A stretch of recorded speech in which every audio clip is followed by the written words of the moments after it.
নমস্কার বন্ধুরা, ঘরোয়া রান্না বাই চৈতালিতে সবাইকে স্বাগত জানাই। সবাই কেমন আছেন? আশা করছি ভালো আছেন, আমিও ভালো আছি। আজকে আমি আপনাদের সাথে শেয়ার করব ভাপা সন্দেশের রেসিপি। ভাপা সন্দেশটা দারুণ খেতে হয়। আপনারা আগে যদি কখনো বানিয়ে খেয়ে না থাকেন, এইভাবে অবশ্যই একবার বানাবেন। তার জন্য 300 গ্রাম ছানা খুব ভালো মতো আমি জল ঝরতে দিলাম। তারপরে ছানাগুলো একটা মিক্সিং বোলের মধ্যে নিয়ে নেব।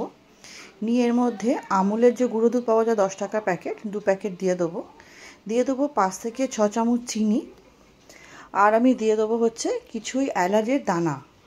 এলাচ থেকে দানাগুলো বার করে নিয়েছি, এলাচের দানা দিয়ে এটার আমি একটা খুব সুন্দর একটা স্মুথ পেস্ট করব। তার আগে আমি এখানে 4 চামচ মতো দুধ দেবো। দুধটা উষ্ণ গরম করে নেবেন, মানে গরম গরম, একদম ফুটন্ত গরম দিতে হবে না, হালকা গরম থাকলেই হবে। 4 চামচ দুধ দিয়ে এটাকে একটা স্মুথ পেস্ট করে নেব। তারপরে দেখুন কনসিস্টেন্সিটা খুব সুন্দর, এরকমই হবে, ক্রিমি ক্রিমি। তারপরে যে কোনো বাটিতে, আমার এই অ্যালুমিনিয়াম বাটি ছিল, এর মধ্যে আমি নিয়েছি, এই সাইজ করে আমি কাগজগুলো কেটে নিচ্ছি। তারপর কিছুটা বাটার আমি লাগিয়ে নিচ্ছি বাটির মধ্যে, দিয়ে কাগজটা বসিয়ে ওপর দিয়ে আর একটু বাটার লাগিয়ে, মানে বাটার পেপার তৈরি করে নেবো আর কি। বাটারটা এভাবে লাগিয়ে নিচ্ছি, দিয়ে সাইডের কাগজগুলো আমি এইভাবে একে একে বসিয়ে নেবো। নতুন বন্ধু যারা আমার ছোটো চ্যানেলে রেসিপিটি প্রথম দেখছেন, যদি আমার রেসিপিগুলো আপনাদের সামান্য হলেও ভালো লেগে থাকে, অনুরোধ করব চ্যানেলটি সাবস্ক্রাইব করে পাশে থাকবেন। পাশে থাকা বেল আইকনটি প্রেস করে অল নোটিফিকেশানটা অন করে নেবেন, যাতে আমার চ্যানেলে যখনই নতুন নতুন রেসিপি আপডেট করব সবার আগে আপনাদেরকে নোটিফাইড করে দেওয়া হবে। বাটির মধ্যে এই ছানার ব্যাটারটা ঢেলে নিয়ে একটু ট্যাপ করে নেবো, যাতে কোথাও মানে লাম্পস না থাকে বা যদি ফাঁপা না থাকে, যাতে খুব ভালো মতো বসে যায়।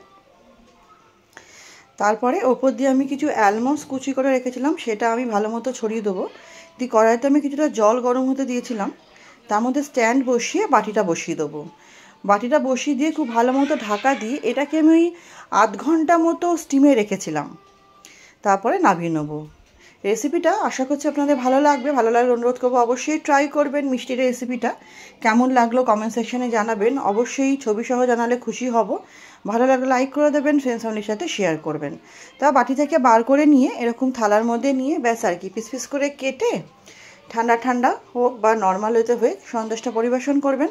বাড়িতে অতিথি আসলে ওনাদের দিয়ে দেখবেন, গ্যারেন্টি দিচ্ছি ওনারাও খুব প্রশংসা করবে, প্লাস ভালোবেসে খাবে। আর এটা হয়েছেও কিন্তু খুব সফট হয়েছে এটা। তাহলে চলুন, রেসিপিটা আজকে আমি এখানেই শেষ করছি, ভিডিওটাও এখানে শেষ করছি। নেক্সট দিন আবার হাজির হব।